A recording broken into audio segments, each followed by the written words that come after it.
بسم اللہ الرحمن الرحیم۔ السلام علیکم۔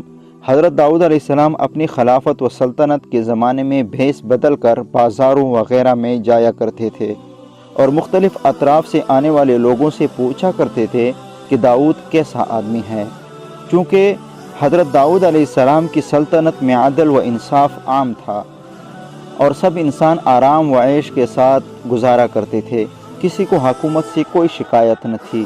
اس لیے جس سے سوال کرتے وہ حضرت داؤد علیہ السلام کی مدح و ثناء اور عدل و انصاف پر اظہار شکر کرتا تھا۔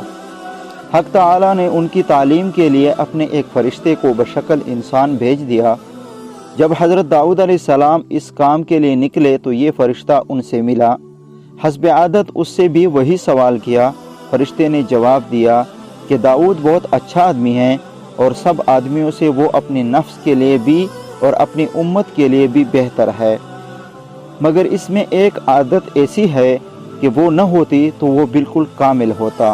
حضرت داؤد علیہ السلام نے پوچھا وہ کیا عادت ہے؟ فرشتے نے کہا وہ اپنا کھانا پینا اور اپنے اہل و عیال کا گزارا مسلمانوں کے مال یعنی بیت المال میں سے لیتے ہیں۔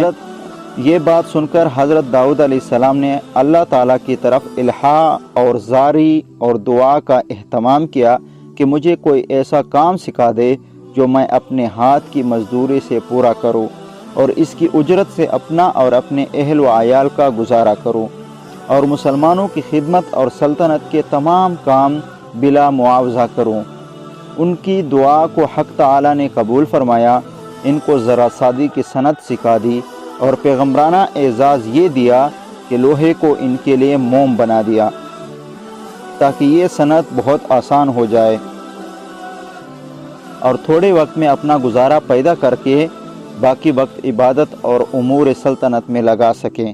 اللہ تعالی ہمیں بھی حلال کھانے کی، حلال کمانے کی توفیق عطا فرمائے۔ آمین ثم آمین یا رب العالمین۔ دوستو اگر ویڈیو پسند آئے تو لائک اور شیئر ضرور کیجیے۔ چینل کو سبسکرائب نہیں کیا ہے تو ضرور سبسکرائب کیجیے۔ شکریہ، والسلام۔